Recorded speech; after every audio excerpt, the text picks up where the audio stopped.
Alright, and welcome to another episode of Kindling the Hearth Fire with our nighttime reading hour.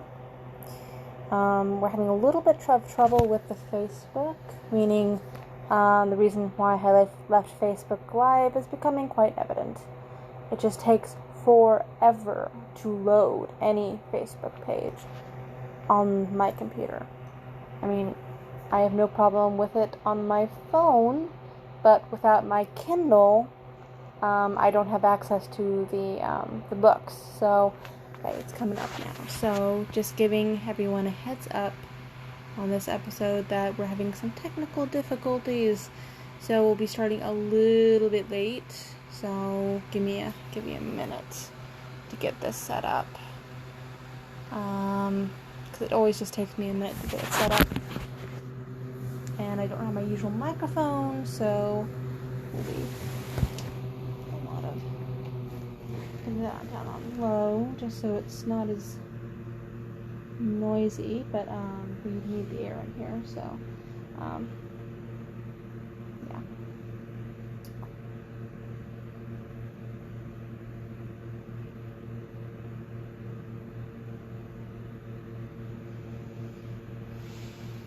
Come on.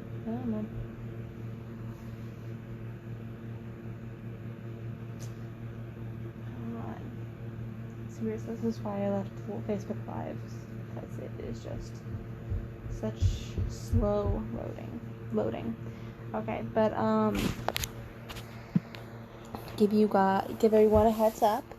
We are reading from the first book of War of the Worlds. Apparently, it's separated into two books.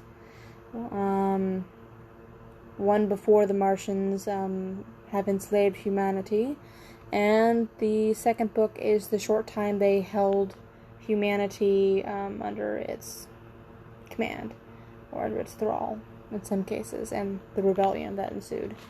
But here we're actually going to be starting with the 14th chapter, as it says in the title, which is titled In London. Okay, going to the discussion part, and come on. I really dislike Facebook and the amount of time it takes me to load this up. There we go. Now we need to load up another page. I wish I could do this on my phone, because it is, for some reason, more quick and efficient to do it on my phone than it is to do it on the computer, which doesn't make a lot of sense to me, that the Facebook on the computer should be slower and more apt to crashes than the one on the phone, because the computer is the one that's been around the longest. But that is just true. Alright, so we've got to the page now.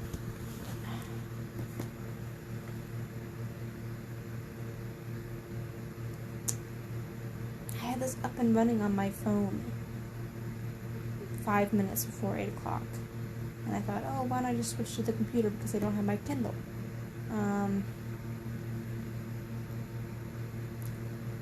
Accessing your camera.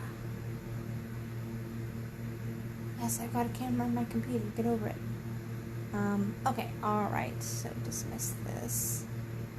And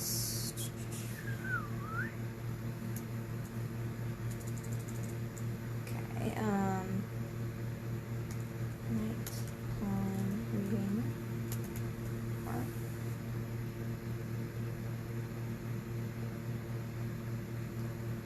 There's that.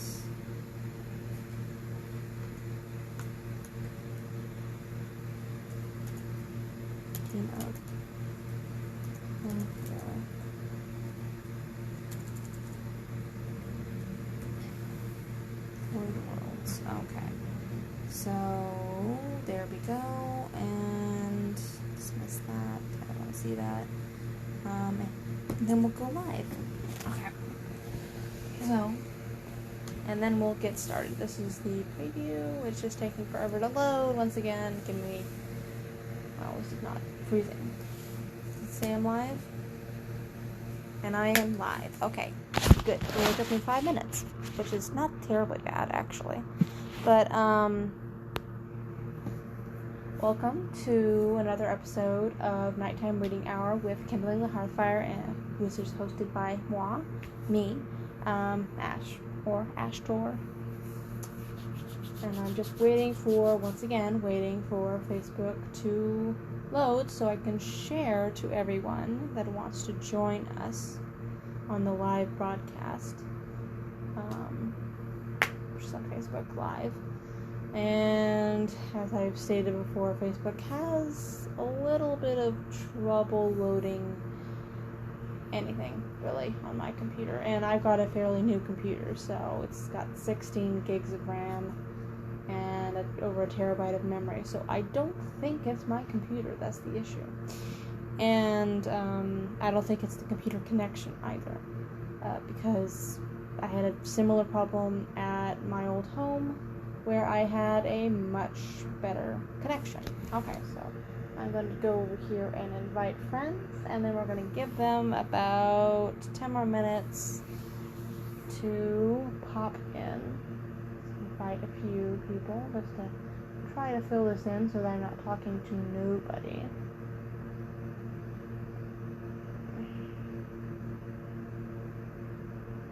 And for everyone who is listening on the podcast, this is going to be the first broadcast since early June, I think, the day before everything changed.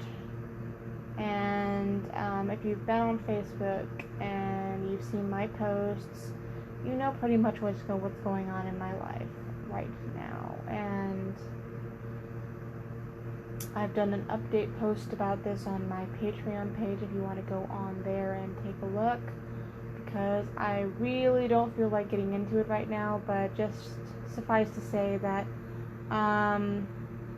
I was getting a lot of towers in my tarot cards, and it actually showed up in my life, the big old tower. So anyway, I got one friend on here already. Hello, Jim, my new roommate. So we're just gonna give everybody another 8 or so minutes, like maybe 7 minutes to get on here, and then we will get started with the 14th chapter of War of the Worlds, which is titled In London. So apparently he's made it to London, apparently. And in the last chapter, he had taken on bringing with him a curate that he'd found in one of the houses that he was visiting as he was on his way back to where he thought his wife was, after going back to their home and being attacked and all that good stuff, and having to travel by night and avoid the Martians. So we're back to his journey on the way to London. So, just giving everybody a moment to get over here. So we've got about 6 more minutes until we get started, just to give people some time. So, if you're here and you're listening, the chat function is open. If you'd like to pop in and say hello, that would be grand, especially on Facebook.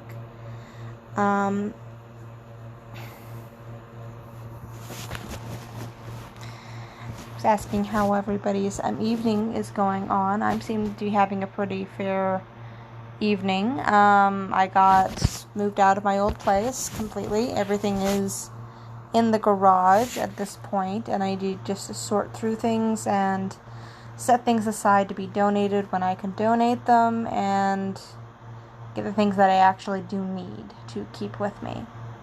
Because, as some of you will know, it was a very emotional time, and I couldn't really sort through everything because I only had 2 weeks to get out of a place I'd been in for 6 years. So, I will have had a lovely, lovely couple of weeks. So, but tonight is the end of me having to move everything out. Everything is moved out. I accomplished that, And from now on, it's just getting everything sorted and getting everything moved in completely. So, how's everybody doing this evening? I've given you kind of an idea of how I'm doing this evening. I'm relaxing leisurely after having been moving boxes and things for about 2 to 3 hours today and about 4 to 5 hours yesterday. So, I'm taking the night off. I would have had cider, but it apparently exploded in the freezer, so I won't have cider tonight, but I do have good old-fashioned water, which is always nice to have. Having that as my beverage. Okay, so I've got about 4 more minutes, and then we'll get started. I'm just keeping an eye on the clock, so people aren't waiting terribly long, but it is now 8:11. So, yeah, I'll get started about 8:15, so about 4 more minutes, so that should be fine. Just giving everybody a chance to get in, get some chatting done in the chat. There's always a bit of a delay with the Facebook, especially. Let's see. I'm also recording this for the Anchor people that are on Anchor. If you're not aware, I am on Anchor, which is a podcasting site, and it aggregates to... Well, good to hear that you're doing all right, Jim. I asked that question over a minute ago, but there's a lag. So, good to hear that you're doing well, Jim, even if you are just either downstairs or just next door or something like that. And I could pop out and ask how you're doing anytime. But, Good to hear that everybody's doing well. And I'm assuming the sound is okay. Because you did answer the question that I asked. So, I'm assuming the sound is okay and the fan isn't bothering anybody. So, that's good. We've got a little more than 2.5 minutes left, and then we'll get started. I have to keep a fairly good eye on the clock, otherwise I'll go on rambling, and we will never get to where actually everybody wants to be.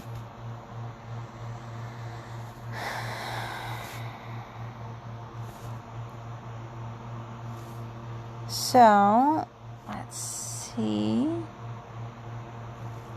And if you're listening, you can invite people to the live on Facebook and things like that if you like, so they can pop in. I've invited several people, like 10 people, because that's what they'll allow me to do, and it takes forever to do it because it's Facebook. But okay. And what does that mean? Recording in progress. Okay. Because I'm doing the recording for the podcast on my phone. And the Android has a fairly good speaker system on it, but it is not my Blue Yeti microphone that I got from a very good friend who sent it to me out of the blue when I first got this podcast started, because he had been trying to start a podcast and had decided against it because of certain issues, and had a wonderful mic that was just sitting there collecting dust, and he decided to send me that said mic. I'm very, very, very grateful for his generosity, and it's a wonderful mic, so I definitely could not have been able to afford it, at least not soon. Was $100 and something or something like that for that mic. It was one I was looking at, which is why it was so nice to get one. So I was saving money to get one, and then somebody sends me one randomly out of the blue. It was really appreciated. Okay, so we've got about 30 seconds left to get started here. So let me just get settled and give you a chance for everyone to get settled as well. Get your preferred beverage. Get comfortable, and we can get started on the reading. How does it look when I do it that way? I'm sitting on the Chase Lounge that I brought with me, and it's a lot more comfortable if I'm sitting sideways for my back. And yeah, you can see me, and I'm comfortable, and yeah, we're good. Okay, so it is now showtime. So, welcome to another episode of Kindling the Hearthfire's Nighttime Reading Hour. I'm your host, Ash, as you may or may not know.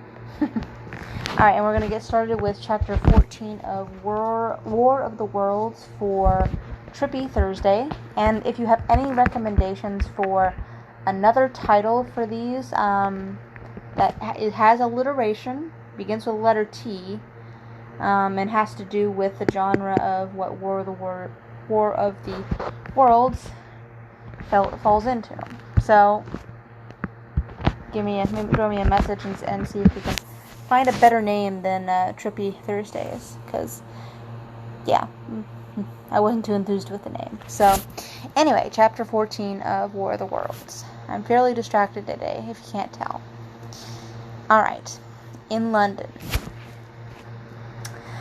My younger brother was in London when the Martians fell at Woking. He was a medical student working for an imminent examination, and he heard nothing of the arrival until Saturday morning. The morning papers on Saturday contained, in addition to the lengthy special articles on the planet Mars, on life on the in the planets, and so forth, a brief and vaguely worded telegram, all the more striking for its brevity. The Martians, alarmed by the approach of the crowd, had killed a number of people with a quick-firing gun, so the story ran. The telegram concluded with the words, "Formidable as they seem to be, the Martians have not moved from the pit in which they have fallen, and indeed seem incapable of doing so. Probably this is due to the relative strength of the Earth's gravitational energy."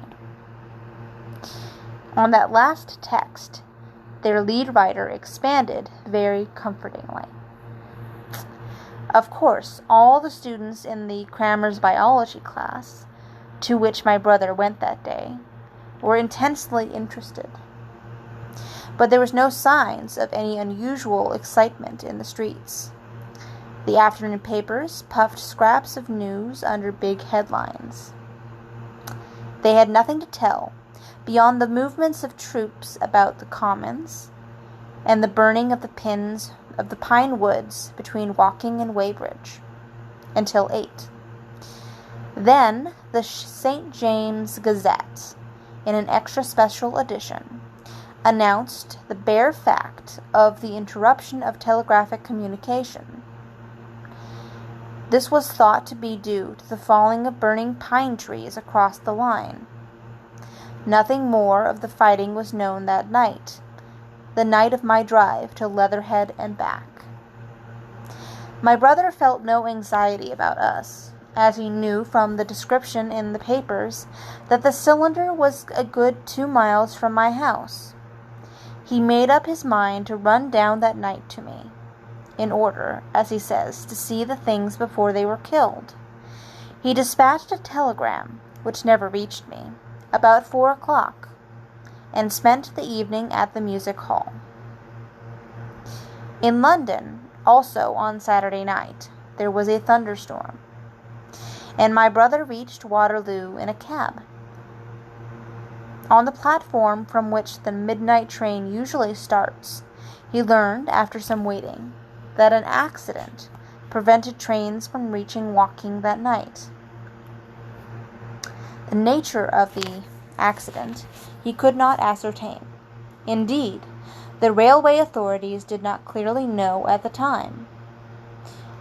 There was very little excitement in the station, as the officials, failing to realize that anything further than a breakdown between Byfleet and Woking Junction had occurred, were running the theatre trains which usually passed through Woking round by Virginia Water or Guildford. They were busy making necessary arrangements to alter the route of the Southampton and Portsmouth Sunday League excursions. A nocturnal newspaper reporter, mistaking my brother for the traffic manager, to whom he bears a slight resemblance, waylaid and tried to interview him. Few people, excepting the railway officials, connected the breakdowns with the Martians. I have read in another account of the events that on Sunday morning all London was electrified by news of walking. As a matter of fact, there was nothing to justify that very extravagant phrase. Plenty of Londoners did not hear of the Martians until the panic of Monday morning. Those who did took some time to realize that the hastily worded telegrams in the Sunday papers conveyed. The majority of people in London do not read Sunday papers. The habit of a personal security, moreover, is so deeply fixed in the Londoner's mind, and startling intelligence so much a matter of course in the papers, that they could read about any personal tremors.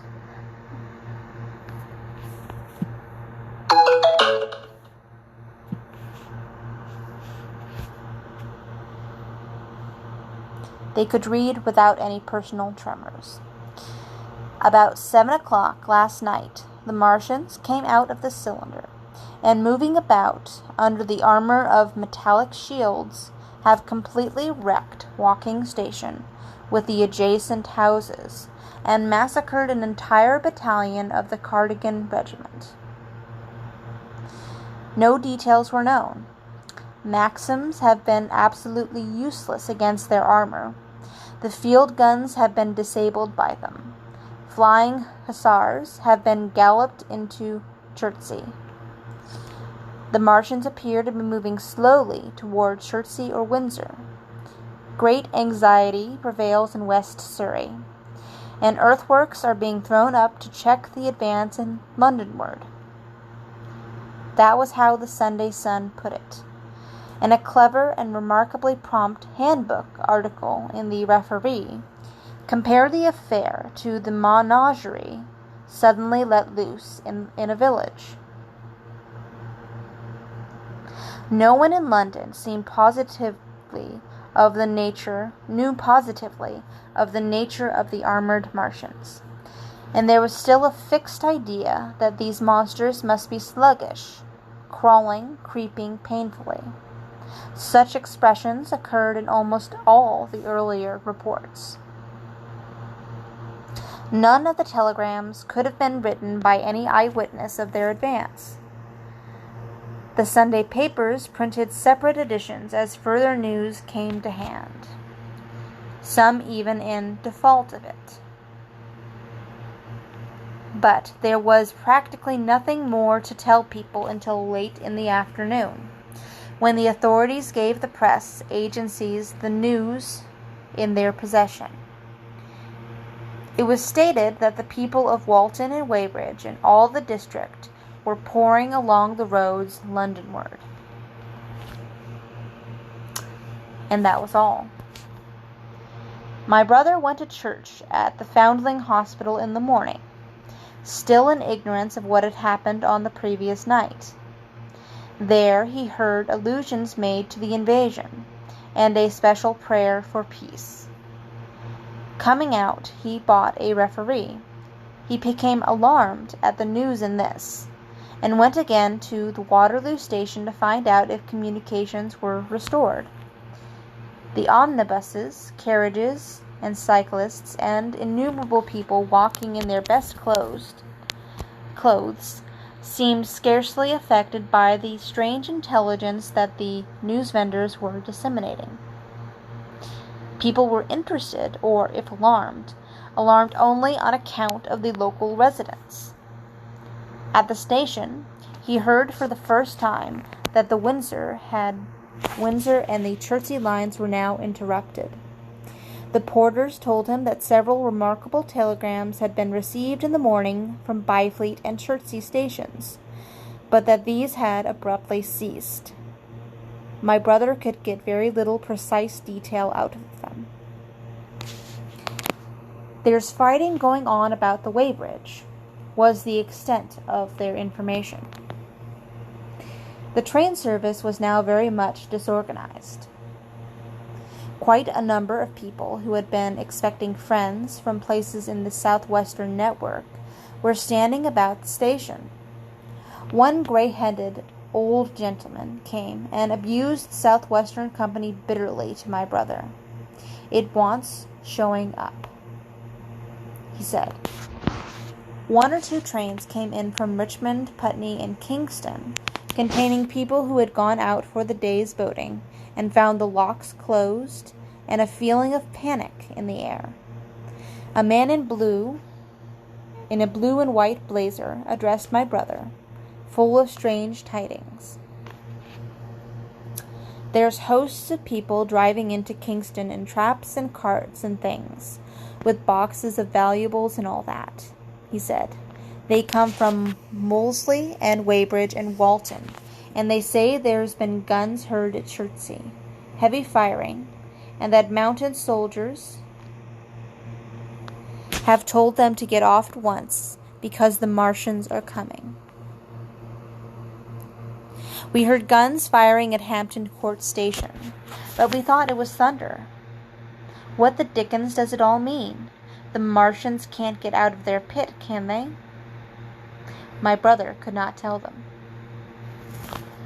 Afterwards, he found that the vague feelings of alarm had spread to the clients of the Underground Railway, and that Sunday excursionists began to return from all over southwestern Lung, Barnes, Wimbledon, Richmond, Park, Kew, and so forth, at unnaturally early hours, but not a soul had anything more than a vague hearsay to tell of. Everyone connected with the terminus seemed ill-tempered. About 5 o'clock, the gathering crowd in the station was immensely excited by the opening of the line of communication, which is almost invariably closed between southeastern and southwestern stations, and the passage of carriage trucks bearing huge guns and carriages crammed with soldiers. These were the guns that were brought up from Woolwich and Chatham to cover Kingston. There was an exchange of pleasantries, "You'll get eaten," "We're the beast tamers," and so forth. A little while after that, a squad of police came into the station and began to clear the public off the platforms, and my brother went out into the streets again. The church bells were ringing for evensong, and a squad of Salvation Army lassies came singing down Waterloo Road. On the bridge, a number of loafers were watching, a curious brown scum that came drifting down the stream in patches. The sun was just setting, and the clock tower and the Houses of Parliament rose against one of the most peaceful skies it is possible to imagine, a sky of gold, barred with long transverse stripes of reddish-purple cloud. There was talk of a floating body. One of the men there, a reservist he said he was, told my brother he had seen the heliograph flickering in the west. In Wellington Street, my brother met a couple of sturdy roughs who had just been rushed out of Fleet Street with still-wet newspapers and staring placards. "Dreadful catastrophe," they bawled one to the other down Wellington Street.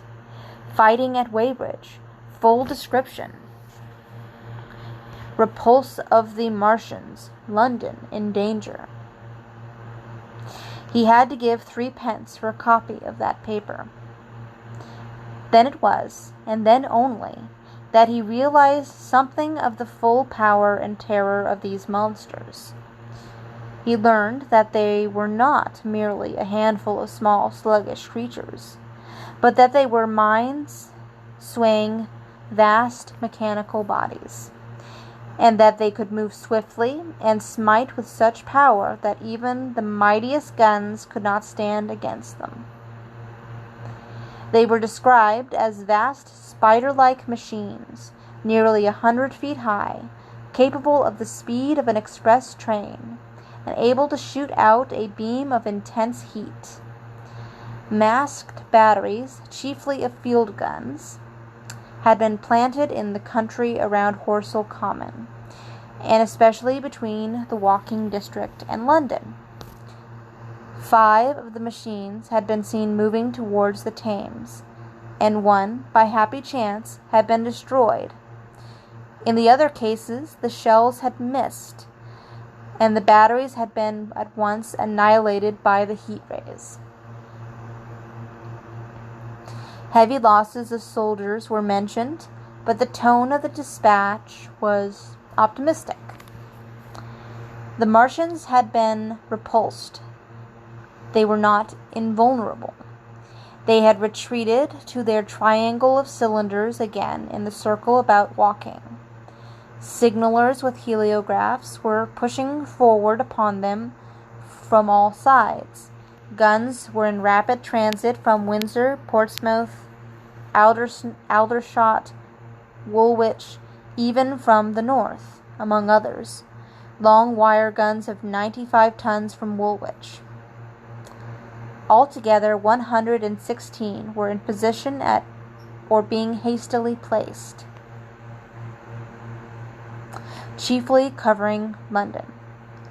Never before in England had there been such a vast or rapid concentration of military material.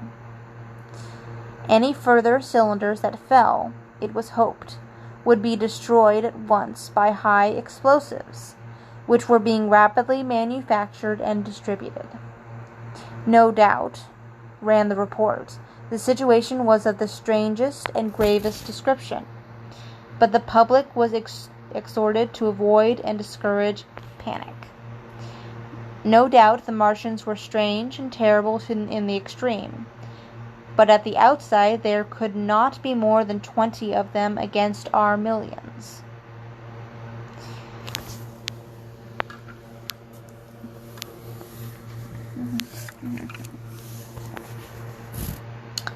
The authorities had reasons to suppose, from the size of the cylinders, that at the outside there could not be more than 5 in each cylinder, 15 altogether, and one at least was disposed of, perhaps more. The public would be fairly warned of the approach of danger, and elaborate measures were being taken for the protection of the people in the threatened southwestern suburbs. And so, with reiterated assurances of the safety of London and the ability of the authorities to cope with the difficulty, this quasi-proclamation closed. This was printed in enormous type on paper so fresh that it was still wet, and there had been no time to add a word of comment. It was curious, my brother said, to see how ruthlessly the usual contents of the paper had been hacked and taken out to give this place. All down Wellington Street, people could be seen fluttering out of the pink sheets and reading.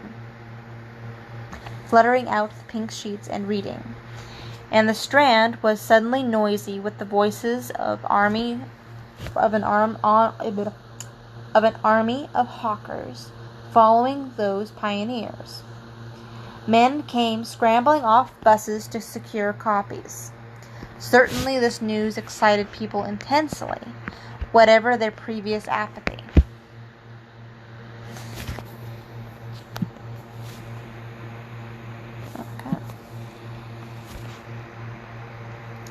The shutters of a map shop in the Strand were being taken down, my brother said, and a man in his Sunday raiment, lemon-yellow gloves even, was visible inside the window, hastily fastening maps of Surrey to the glass.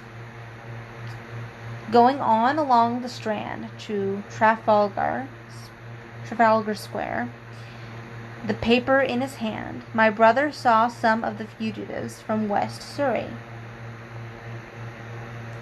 There was a man with his wife and 2 boys and some articles of furniture in a cart, such as greengrocers use.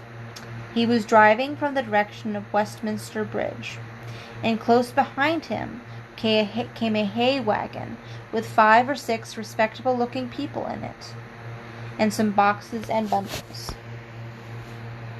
The faces of these people were haggard, and their entire appearance contrasted conspicuously with the Sabbath best appearances of the people on the omnibuses. People in fashionable clothing peeped at them out of the cabs. They stopped at the square as if undecided which way to take, and finally turned eastward along the Strand. Some way behind these came a man in workday clothes, riding one of these old-fashioned tricycles with a small front wheel. He was dirty and white in the face. My brother turned down towards Victoria and met a number of such people. He had a vague idea that he might see something of me. He noticed an unusual somber number of police regulating the traffic. Some of the refugees were exchanging news with the people on the omnibuses. One was professing to have seen the Martians. Boilers on stilts, I tell you, striding along like men. Most of them were excited and animated by their strange experience.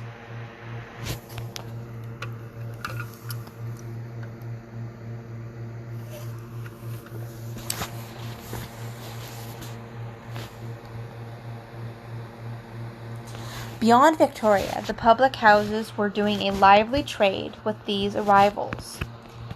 At all the street corners, groups of people were reading papers, talking excitedly, or staring at these unusual Sunday visitors. They seemed to increase as night drew on, until at last the roads, my brother said, were like Epsom High Street on Derby Day. My brother addressed several of these fugitives and got unsatisfactory answers from most. None of them could tell him any news of Woking except one man, who assured him that Woking had been entirely destroyed on the previous night. "I come from Byfleet," he said.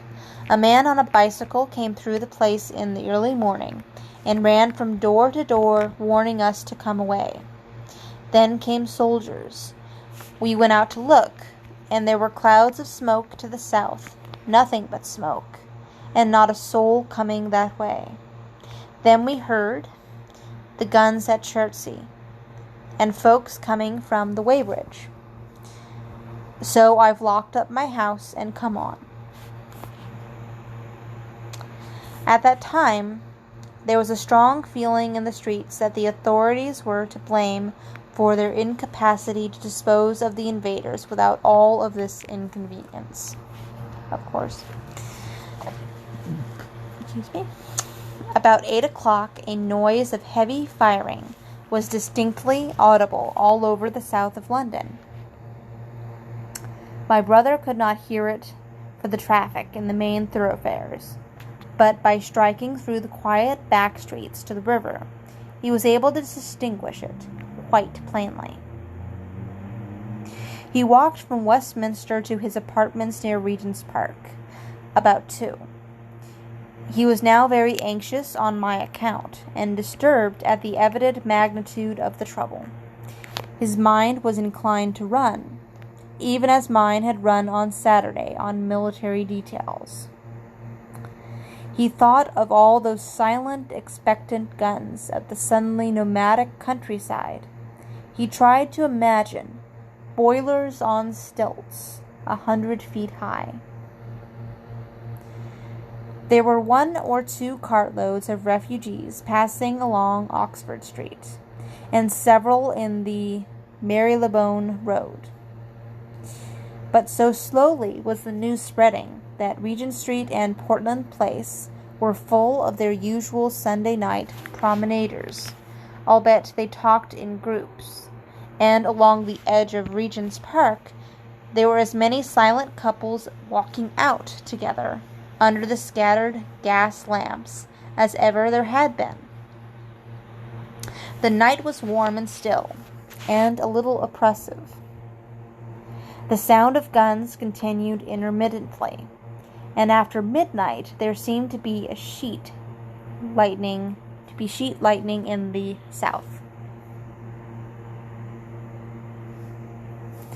He read and reread the paper, fearing the worst had happened to me. He was restless, and after supper prowled again aimlessly. He returned and tried in vain to divert his attention to his examination notes.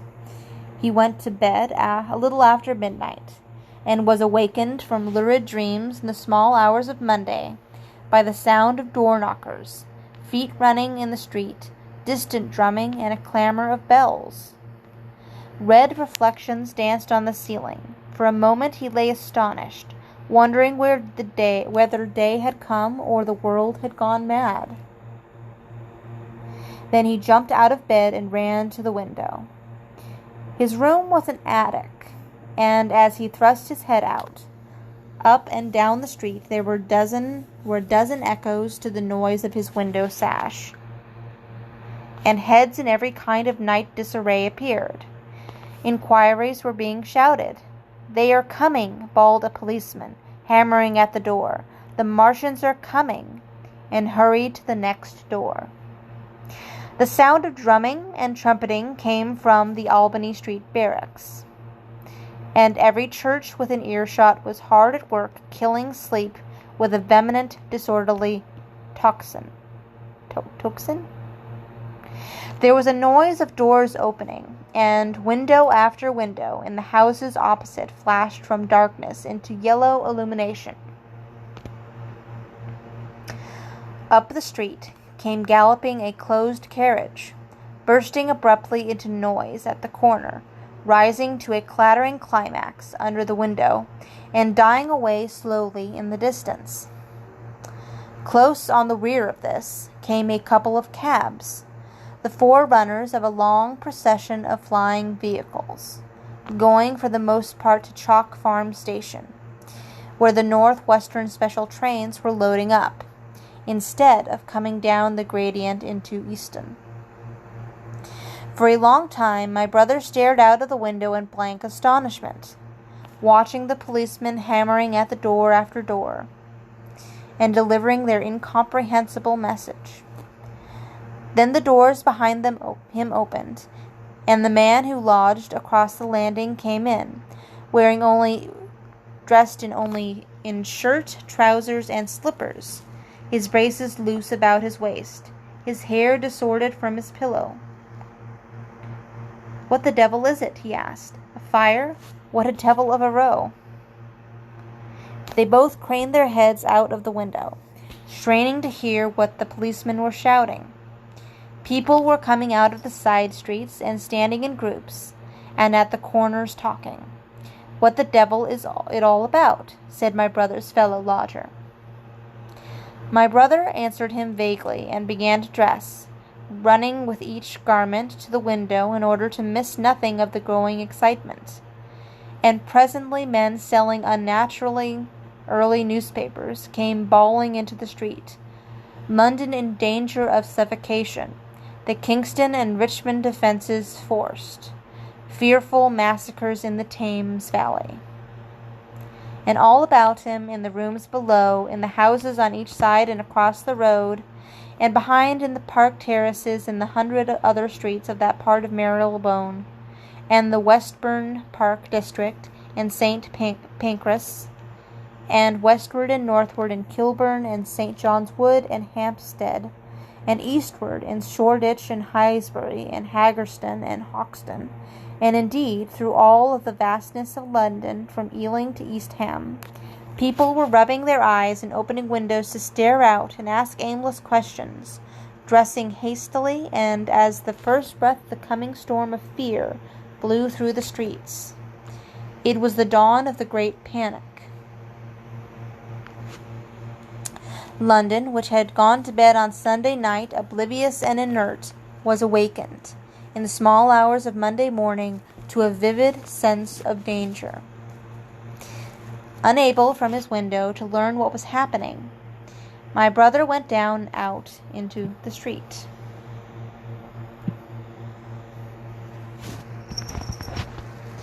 Just as the sky between the parapets of the house grew pink with the early dawn, the flying people on foot and in vehicles grew more numerous every moment.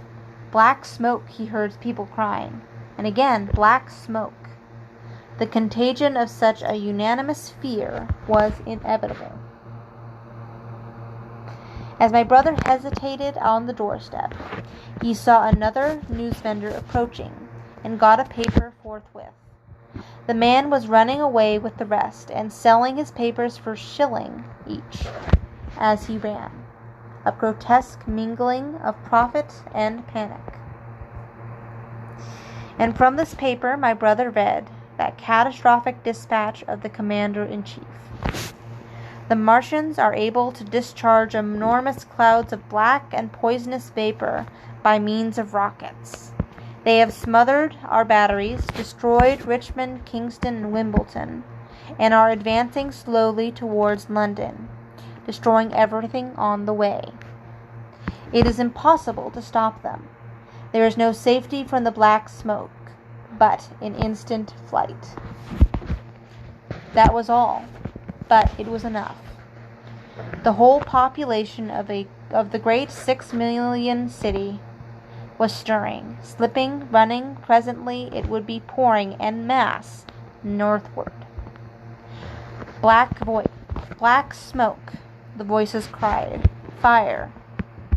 The bells of the neighboring church made a jangling tumult.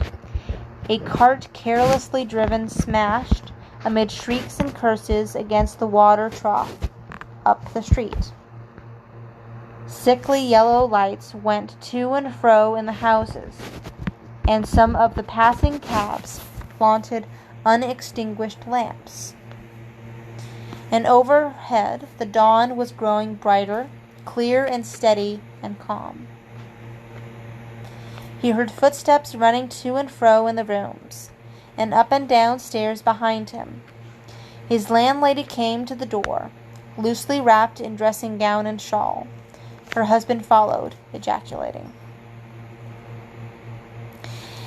As my brother began to realize the import of all these things, he turned hastily to his own room, put all his valuable money, some £10 altogether, into his pockets, and went out again into the streets. And that ends chapter 14.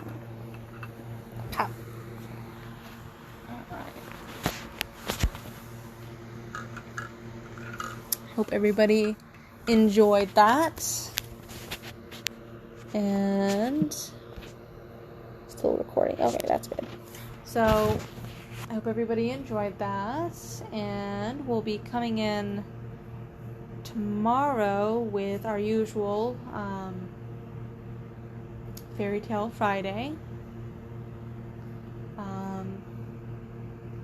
Same time, same place. 8 p.m. Pacific Standard Time we'll be meeting again, and it'll be Fairy Tale Friday for a little bit more fun after that bit of seriousness. So, hope to see you again tomorrow, same time, and I hope everybody is well, and I hope everyone has a good night. So, see you tomorrow.